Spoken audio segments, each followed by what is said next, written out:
महाडमध्ये सानिया व अझीम यांचा निकाह थाटात संपन्न। महाड नगर परिषद हद्दीतील कोर्ट आली येथील रहिवासी फैयाज उम्मेद शेख यांची कन्या सानिया व रत्नागिरी जिल्ह्यातील मंडणगड तालुक्यातील वेशवी येथील रहिवासी नियाज अली सोलकर यांचा सुपुत्र अझीम यांचा निकाह रविवार दिनांक 17 मे 2026 रोजी सकाळी 11:30 वाजता महाड येथील सुलतान जामा मशिदीत उत्साहात संपन्न झाला।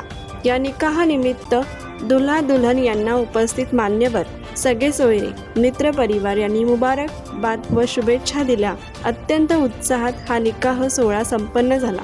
कोकण एक्सप्रेस चॅनलसाठी माणगाव प्रतिनिधी मजिद हजिते। कोकण एक्सप्रेस चॅनलला लाईक करा, शेअर करा आणि सबस्क्राईब करा।